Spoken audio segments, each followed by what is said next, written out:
Ladies and gentlemen, podcasting since 2005. You're listening to Gamertag Radio with your host, podcaster Hall of Famer Danny Pena, the always opinionated Paris Lilly, and from outside of the norm, Peter Toledo. This is Gamertag Radio.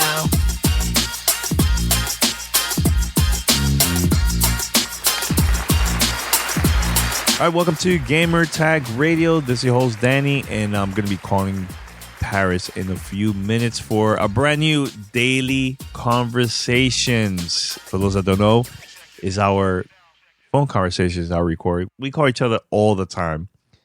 Yeah, today I decided to call Paris because, he's been out, I've been busy, and I think this is like the perfect time for us to talk about Gears 5, what's going on with Destiny, and also an update from EA about the Gamescom player console is building healthy communities.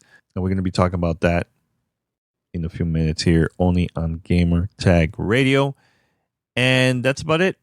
Head over to gamertagradio.com, post your comments and feedback, listen to our past episodes, and search for us on any podcast platform app. Download it. Search for us, subscribe, follow, and the most important thing is share it with your friends. It just takes a few seconds. Just share it. Hey, check this episode out. What you think? It will help us out big time. And also send us questions to be part of Fan Mail. And here's how. Send us your feedback or questions. Give us a call at 786-273-7GTR. Email us at fanmail@gamertagradio.com or leave a message on speakpipe.com/gamertagradio. All right, so we're going to be playing here the phone conversation I had with Paris. Check it out. Hello. Hey, Paris. What's up, man? What is going on? The return of daily conversations, man. What's going on, man?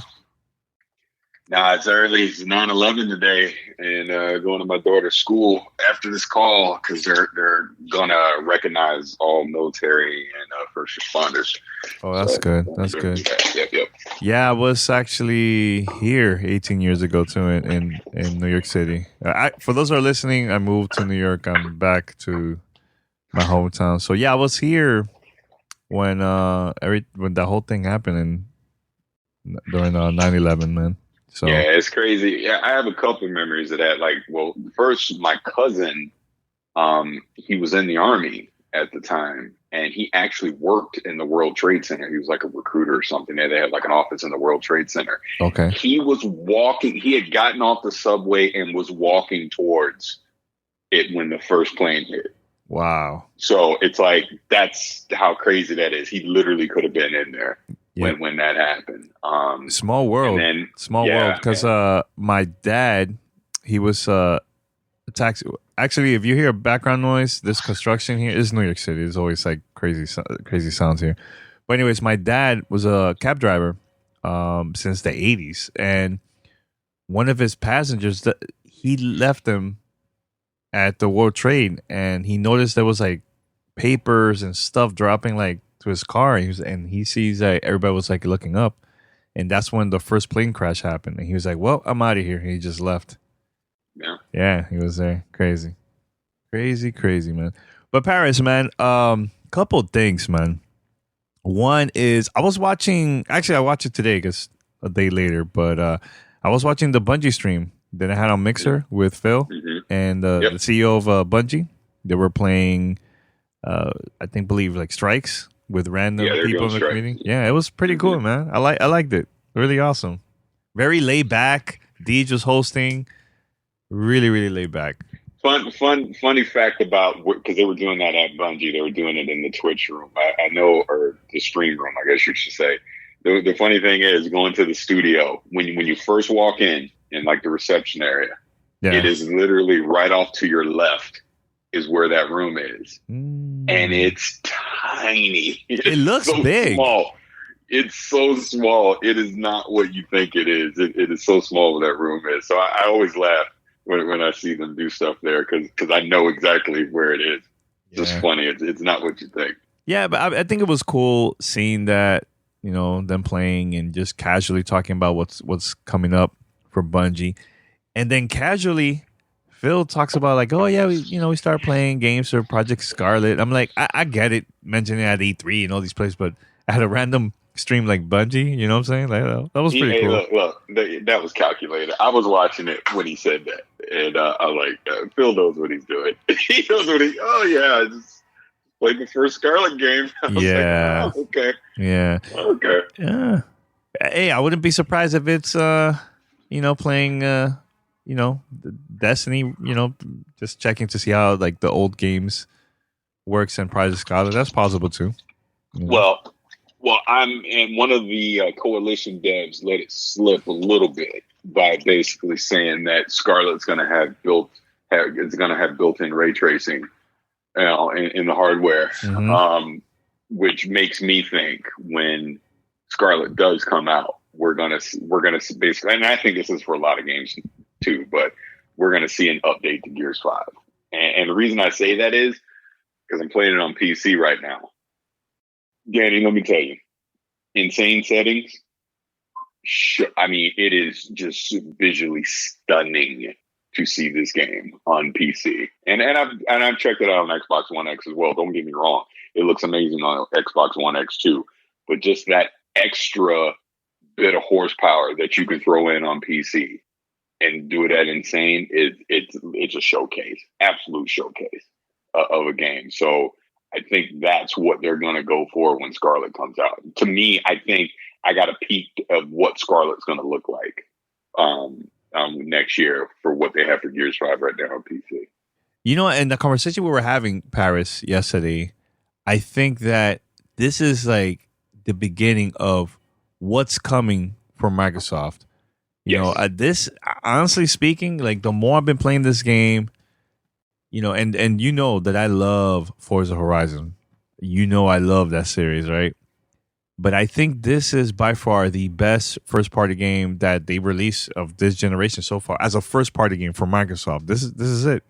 This is it. And this is the hint of a sneak peek of what's coming next for next gen. And one of the things I also brought up to you that we were talking during our conversation was, 343 need to step it up, man. For Halo Infinite, they need to step it up because the Coalition has been on point ever since they've been working with, the Gear series. I think it's pretty much a no-brainer after seeing what Coalition has done with Gears 5. Look, Halo is the flagship. Let's not get that twisted at all. That is the number one IP at Microsoft Game Studio, whatever it's called now, right? That is their number one IP. They know, and I've said this before, and I know some people disagreed with me, but Halo Infinite is the most important game in the history of Xbox. Because if that game isn't just the showcase AAA experience that all of us expect it to be, I'm not saying they're going to kill the Halo franchise, but you're going to severely hurt that franchise if this game doesn't knock it out of the park at launch. It is also going to keep the perception going that Microsoft doesn't have great exclusive games. I mean, Gears 5 has obviously gone a long way to try and help with that, but they got to keep that momentum going. And kind of like you're already saying, they're not going to have any major games again until Scarlet, right? This is it with Gears 5. The next major games from Microsoft Game Studios isn't coming until Scarlet comes out. So Halo is launching with Scarlet. It has to be a visual showcase, and the gameplay has to be spot on, and it obviously has to be something that's going to attract new people to want to pick up the hardware for Scarlet, or if they're playing it on PC, want to pick it up on PC, subscribe to Game Pass, whatever the case may be. Infinite has to be that game for them, and they know that. I think that's part of the reason why we saw the shakeup in leadership at 343 as far as the direction of the game goes, because they know they can't mess this up. They cannot mess this up. It has to hit, and it has to hit hard. And I think that's why they've been keeping everything very close to the vest. And then at E3 next year, we're just going to have this big blowout for Halo Infinite, which I have to apologize. to Coalition and the marketing at Xbox, because what have I been criticizing all summer? Why aren't you showing the campaign for Gears 5? What's up with the campaign for Gears 5? Why aren't you showing it? I'm worried. I'm worried. Oh my God. I was 1,000% wrong. And I'm glad I was wrong. You know what I'm saying? Because now I understand why they kept it close to the vest. And the campaign is fantastic. This is the best campaign in Gears. It is. Yeah. Right? Definitely. So I'm very happy with what Gears 5 turned out to be.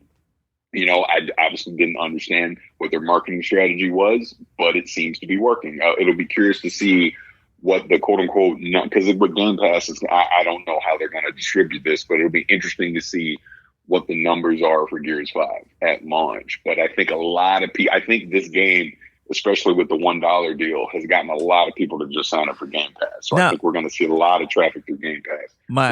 My question to you, when you say the numbers as like sales or just sales. or Ultimate Game Pass Ultimate or Game Pass overall? That's what I mean. It's going to be. I think it's going to be a thing of we're going to see a lot of people actually signed up for Ultimate versus just buying it directly. Unless you have people, because look, Gears is on Steam now, things like that. So you're going to see some PC sales for it. You're obviously still going to see some traditional, digital, physical copy sales on Xbox as well. But I think the numbers will spike heavily for Game Pass surrounding Gears, which again, I think that's the play next year for Halo. You're going to see a lot of people sign. Like I bet you any amount of money you want, they will have a similar $1 deal for Game Pass next year. Oh yeah, Charlotte gets ready to come out because for sure you get everyone on that subscription. You get them hooked to that. You say, look at all the games you're getting for that. And look, they're going to be fine with you. If you want to go spend $60 on a game, they're not going to fight you on it, right? But the ultimate long play is to get as many people as possible on that subscription service. I'm on it. Like when I had the interview with Aaron Greenberg, we talked about that. Like he was like, how many people have you told? I tell everybody to go get it because it's a no-brainer. Why wouldn't you? If you're playing games, if you're into gaming, you should get Game Pass because look at all the games that you're going to get. And as Microsoft continues to improve their exclusive, their first-party lineup, it becomes even more of a value because you can only get these games, if you're playing on an Xbox or you're playing on a PC, right? You can't play them on PlayStation, you can't play them on Nintendo. So it just makes sense to subscribe to it. Yep. No brainer to me. Absolutely no brainer. You know what? And I'm excited about the future is if you watch NFL football last week on NBC on a Thursday night, they aired a TV ad of Gears, and it wasn't like in stores. No. At the end of the TV ad, now on Xbox Game Pass. Yep. That's the play. Smart. That everything they're doing from this point forward, Game Pass will be in that advertisement somewhere because it just makes sense. Yeah. It's look. Here's the thing. It's the future. It is absolute future. If you think Nintendo and PlayStation, I'm not saying it's happening anytime soon, but if you think PlayStation and Nintendo don't adopt some type of subscription service at some point in the 2020s, you're crazy because they're going to. They absolutely will. Like right now, PlayStation and Nintendo have zero incentive to do it. Zero. Because PlayStation has such an amazing exclusive lineup that you gotta have it. You gotta go play their games, right? Nintendo, obviously, greatest developer in the world, amazing back catalog. They have no reason to really do it right now either. But if Xbox if they keep improving their portfolio, if their games keep getting better to where now you're starting to see this great value with Game Pass and this great value to get their exclusive lineup through it, now all of a sudden market share starts to go down for PlayStation, starts to go down for Nintendo, and they're like, wait, what can we do? All right, let us do a subscription service. Look, EA's doing it. Ubisoft is doing it. They're all going to eventually do it, man. Yeah, they are. It just makes sense. Yeah, yep. Now, the second thing I wanted to mention is that my brother, he's never been a fan of Gears, right? So he has Xbox Game Pass, and he started playing it, and we've been playing it nonstop. Man, now he loves Gears, and that's a good thing about Xbox Game Pass. People that have never been into certain games, and they see it as available, for that you could just download it from Game Pass, it's gonna. I think it's gonna bring a lot of new people to the series. A lot of new people, and they could also try the previous games agree. too. Yeah, 100% agree. Now, my final question about this before we go to the next topic is: will you want Microsoft to do the same thing with Halo Infinite, like marketing wise? Not talk about that campaign until maybe weeks before launch, like similar to Gears, and just focus on the stuff that they added, the things that you do, multiplayer, and so on. Yes and no. It's a two-part question. I don't want to really know any story details from a campaign, right? But I do want to know about the structure. It's kind of what you're just saying. I want to know the structure of where they're going with the campaign. Is this an open world now? What does that mean? How are we? Is it a thing of they're going to try and make Halo a games as a service, so it's an ongoing thing where we're going to be seeing new content come in, new activities, new objectives, things to do. Like, as an example, remember Destiny back in 2014. Happy birthday, Destiny. It's 5-year anniversary, right? So remember back in 2014, we went to that E3. We had no freaking idea what this game was, right? Yeah. When we sat down and played our first strike, then we knew, okay, I'm in through my wallet at the screen. I'm in, and here I am today, still Destiny super fan. Something similar to that, whereas you don't need to give up the game to me, but create a scenario or an activity where the media or whatever, where even if it's a YouTube video, or just kind of show us a gameplay slice from it so we can kind of understand where they're going with Halo. Just a taste. That's it. That's all I need. Just tell me Master Chief's back, Cortana's back. Here's the open world that we're doing. Here's the kind of activities you can expect from it.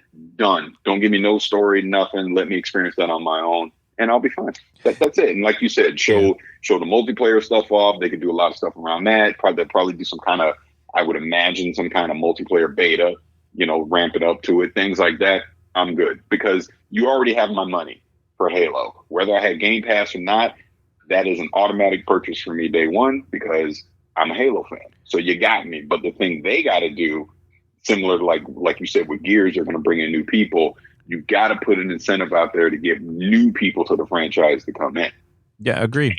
All at the same time, don't mess this up, because if you mess up Halo, I'm telling you again, like I said at the top, this is the most important game in the history of Xbox. It is.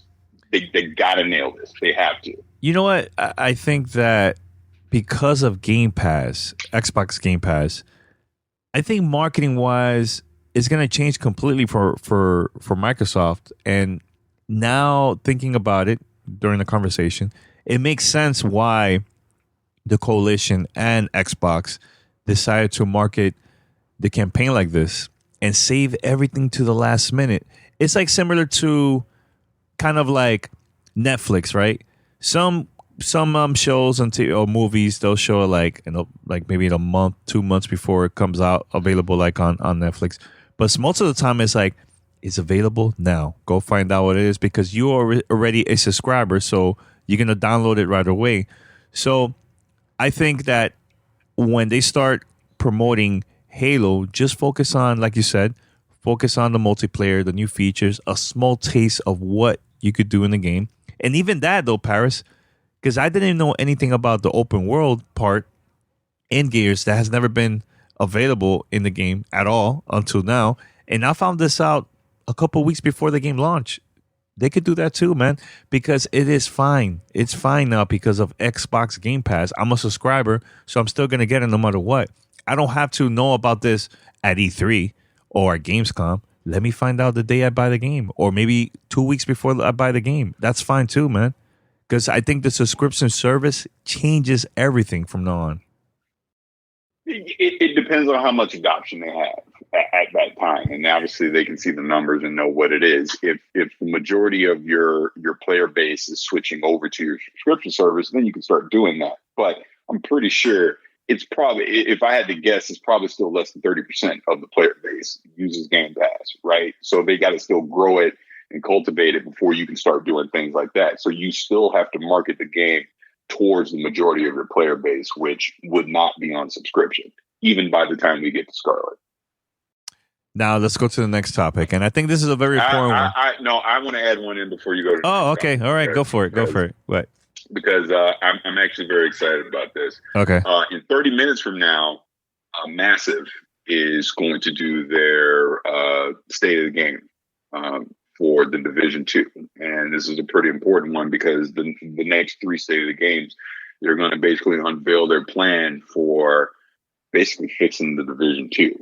How they're going to work on the loot, new content, PvP, Dark Zone, all that kind of stuff. I put out a video that month ago now or whatever, just talking about how, some of the issues that the game was having and, the lack of community presence, things like that. I know they've done an ETF since then where they had a bunch of community members come up to Sweden to the studio and they kind of, got feedback, talked about the game issues, kind of showed them, the roadmap for the future. And I know a couple of people that did go and, they didn't share any details directly with me, but they just said, hey, the game, they like the direction that the game's going. Massive is taking this seriously. They truly care about this, all that. So I'm long-winded thing to say. I'm very excited for State of the Game today because I really, really like the Division 2. It had the best launch of any of these quote unquote online RPG games as a service type games, right? Way better than Destiny did, better than Anthem, etc., better than Division 1, all that. Mm-hmm. They just couldn't sustain that momentum. They ran into a loot problem. PvP in the Dark Zone has been an issue. But I'm pretty excited for some of the new content that's going to be coming in episode 2 and episode 3. And I just think, hey, none of these games are roller coasters, right? Destiny, again, the 5-year anniversary, it has constantly been a roller coaster where you have your highest of highs and lowest of lows. Division 2 is in a low right now. It's just it. I'm not playing it. I'm not playing it right now. I'm perfectly honest about that because I've done everything I wanted to do so far. And I don't like the loot in it, and I don't like the PvP. So I'm very anxious to see what the state of the game is going to say here in 30 minutes. And then obviously over the next couple of weeks, their plans to fix certain aspects of the game and then just a roadmap for the future. So I'm very excited for it because I want to see this game do great. I love the setting that it's in. I mean, to me, Destiny, Division 2, those are just 2 games I could just play all day because I love them. Yep. Right? Yep. So I want to see them fix the division so I can get back to that. Like that raid we did, for the Division 2 was fantastic. I mean, it was not easy and it had enough of a challenge that I loved it. So I'm very curious to see what this next raid is going to be with the Pentagon. Yep. And we're definitely going to be talking about it on the next episode once we watch the video. I'm excited. I'm very, very excited. I have one other thing to throw in there. So, again, 5-year anniversary of Destiny. So I went back and found our Destiny 2 review. or not Destiny 2, Destiny 1 review, excuse me. Now, my question to you about that, how was the quality? Was it good? The audio? Okay. Okay. It was okay. We're better now. We're better now. Okay. It was okay. You could tell I was not using the mic I use now. My audio was different than yours, as an example. Like you could tell I think you and Pete were using similar mics, and then me, Mandy, and Poston were all using different mics, so their audio quality all sounded different. Okay. All right. But anyways, back to my point. So this was like 2 weeks after the game came out. We did a review of it, and it's just so funny listening to it. Like me, you, and Pete were super hyped for it. We were just, oh my God, like just loving it, right? Yeah. Mandy was being Mandy, where she was just skeptical of everything, which that's why I love Mandy. And then Poston was not high on it either, right? But it was so funny, like just like even then, because I must have just done the raid. I think I just did Vault of Glass because I was on my pulpit even then 5 years ago. No matchmaking in a raid. There's no way. You can't do it. And you were skeptical then. You're like, I'm like, no, you can't do it. I'm telling you. Yeah. Oh man, it's just so hilarious. Just the conversations. But even then, we were worried about like we were excited for the potential of what it could be, content wise, but we were obviously seeing some of the kinks in the armor then at launch. Because remember at launch, it was like a 6 at launch and all that stuff. So we were talking about all that stuff. It was just funny to go back 5 years ago and just to see, how we were thinking back then to where the game is now. You know what? Because the last episode of GTR, we played an interview that we recorded with John DiMaggio like 11 years ago at E3. Yeah. Everybody knows the story, but make sure to go tune in, check it out. It's in the previous episode of GTR. So shout out to Adam from Mega Dad's podcast. Make sure to subscribe to the podcast. So he was like, man, I love this flashback because Parris, you actually think about it. To us, it's like, oh yeah, we didn't, been there, done that. But there's a lot of listeners that they weren't there. They probably they missed the episode. They just started listening to the podcast maybe recently, a couple months ago or maybe a year ago too. So we have so much content from back like over 14 years ago that we could easily have a segment of just flashback. We'll play it. We'll talk about it. We'll do like a commentary of like, how was it at that moment, either recording or where were we during that time. We could do that. We could bring those segments back and just play it on the podcast. You know what I'm saying? So I think that's one of them that will be really cool to do. I'll pick the best parts of that audio review about Destiny and we'll play it and we'll talk about it. You know what I'm saying? Maybe we could do that for the release of the expansion, right? For Destiny. Yeah. Just an idea. Yeah, for sure. Yeah. So shout out to Adam from Megadad for coming up with that, giving us a shout out about that, a flashback edition type thing. So it was cool. All right, Parris. So one thing that I really want to talk to you about is one of the reasons that you went to Gamescom. We were not allowed to talk about it because I was just waiting so it could be a really official. And it was from EA. They have this article that you could check it out now on EA.com. It says building healthy communities, the Gamescom player console. So you were part of this console. Can you tell us the beginning? How was it? The experience? Just everything overall, how it came about. And we'll go from there, man, because I think it's a very important issue to talk about this, man, on the podcast. I can say this. Well, first and foremost, I want to thank EA for inviting me out to Gamescom to be a part of this players console. It's the Building Healthy Communities initiative that they're doing, and it's basically EA stepping up to the plate and being like, look, enough is enough with all this online harassment and bullying that happens in gaming. I mean, here's the thing. Yeah. And people can get upset with me if they want, but it's the freaking truth. Unless you are a white male online, you experience some type of harassment. Because that's really what it comes down to. If you're a person of color, if you're a woman, or if you're basically if you're gay, I don't know how to say if you're homosexual or whatever, but if you're in one of those three categories, you get some type of harassment online. And it's so bad that I do not let my children online if I'm not there to supervise it, because I have no idea what they're going to hear.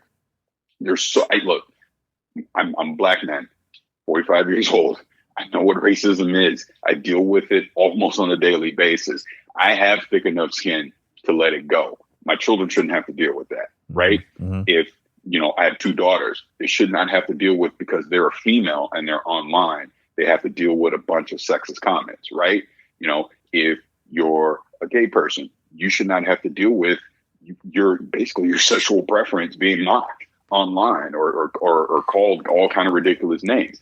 That's the whole initiative of the Building Healthy Communities thing. It's like EA has basically brought in some people from the community, and they're getting our feedback on what we think they can do better, what kind of tools that they need to implement to try and fix this stuff. And I'm not going to give full details of what we talked about or anything. It is going to be was not a one-time thing. This is going to be an ongoing thing that I'm going to be a part of. Yeah. I will simply say this. One piece of feedback that I gave them was the fact that you need accountability online.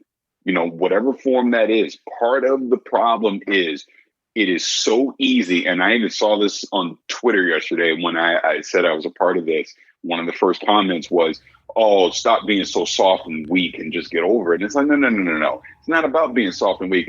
I shouldn't have to toughen up to play a game online. I go online to play games to have fun, right? The problem is it's so easy for someone like that guy to sit behind his keyboard anonymous and say stuff like that. Until we make a people accountable for who they actually are, you're going to have this happen. You're going to have the burner accounts online where people will just create a whole bunch of accounts so they can go harass people. One of them gets suspended.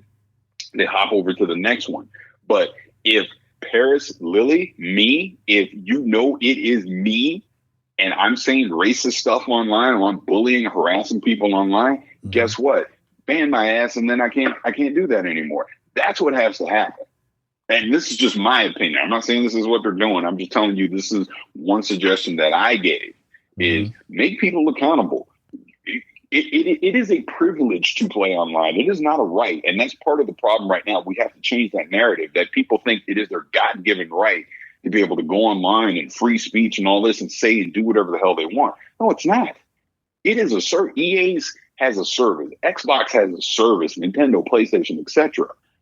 They have a EULA on there. They have a user agreement. You have to agree to that. So they need to make sure that they enforce these things. And part of that is accountability. And these are the kind of conversations that we're having. What kind of tools can they implement to better monitor this stuff so they can react more quickly when people are reporting people? Things like that. So, again, this was just the first conversation on it. It was a really good conversation. I was very happy that I was able to be a part of that and basically give my feedback and listen to other people's feedback. Again, I will not say who else was a part of this, but it was freaking heartbreaking sometimes to hear some of the stories from some of the other people that were there, their own personal stories of harassment. You know, again, I'm old man. I've seen, heard, done it all. So I have thicker skin to it, but I'm very sensitive and have a lot of sympathy towards some of our younger gamers out there that have to deal with this crap, you know, because you think about it, you and I, we've been playing games since before the internet even existed, right? So we've been there since day one of this online stuff. Our kids and these younger gamers now, they're literally being born into this world where it is considered okay to harass people. Because think about it, back in the day, before the internet, if you wanted to get together with people to play games, you did it face to face, right? Yep. So people weren't, look, I won't say it on here, but people weren't calling me the N-word to my face because they didn't like what I did online, because they knew what the repercussions of that would be. Now you have the internet. I get to hide behind Dope Gamer 69. So, you know, you can be that anonymous person and say whatever crazy thing you want. You know, I know there was a thing that just came out recently with Overwatch. There was a female jumped into a match with these guys, and this guy like just immediately starts harassing her. It's like that has to stop. It has to stop. And that's part of what EA is trying to do. They're trying to be a leader in the space to push this forward. I know Xbox has been trying to do some stuff as well, but the more of these companies that get on board and actually take this seriously about getting online harassment, will come up with a solution. So, like I said, that's why I was at Gamescom. That was my primary goal for being there. This will be an ongoing thing. You may start to see some things come out via EA, just pictures and just other opportunities while we're there. But I mean, yeah, I was a part of it. Not everyone that was there wants to be known that they were there for various reasons. Me, I don't care, because if people want to attack me, that's fine. I laugh in their face. But I think it's a very important thing. It's something I definitely take seriously. And anything that I can do to help this process, I'm just very thankful and appreciate the opportunity. Yeah, I think that's important, because if all of us want this change, it works both ways. Us, the gaming community, and also companies like EA, which is right now are the first ones that started to really take this, like, okay, we gotta make a change. We can't do this, man. We can't be doing the same thing over and over, seeing articles or tweets about harassment and people posting racism and like online and all that. We got to make the change, man. And I think this is the beginning. I think this is a very positive move from EA, man. And I know there was 13 members. This is all in the article, but there was 13 members that were there. They are part of the Game Changers program, and also from EA, they had worldwide customer experience, EA Security, EA Studios, and the Global Analytics and Insights, and all that were part of the roundtable discussion about this. So it's pretty cool, man. We're gonna get to hear more stuff in the future, like more updates from them. So that's really cool, man. Really cool. Anything else, Parris? No, I think that's it. Like I said, I'm excited to watch the state of the game here. Yeah, it starts in a few minutes. Yeah, man. Remedy just posted a new update about Control. And, dude, DLC, 2 expansions, and one of the expansions is coming out early next year. It says it's called AWE. Alan Wake, man. I think they're going to mix Alan Wake with Control into one. Well, yeah, it's all the same world, right? Yep. So I think this is going to be a introduction and a teaser of what's next for Alan Wake. And I'm excited. Parris, that's one of my favorite games of last generation. I'll put it up there with BioShock, Alan Wake. Like, it's so good, man. So I'm excited, man. Very, very excited. So anything else? That's it? We're good? No, I think we're good. All right. We're good, man. All right, man. Well, Parris, just want to say thanks, man. Great conversation, man. No, as always. And we'll talk soon, man. All right, definitely, man. All right. Peace. All right, late. There. You're listening to Gamertag Radio.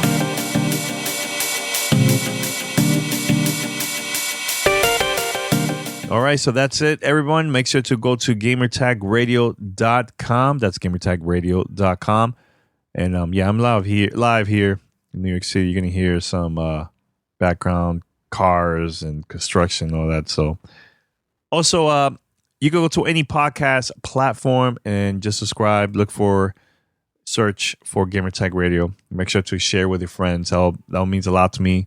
Because it's great to hear listeners from worldwide listening to us, brand new listeners. So make sure to share, man. So until next time, we'll be back here. More content here at Gamertag Radio. And I'm out.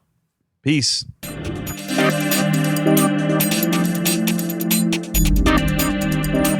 Thanks for listening to Gamertag Radio. Be sure to like us on Facebook and follow us on Twitter.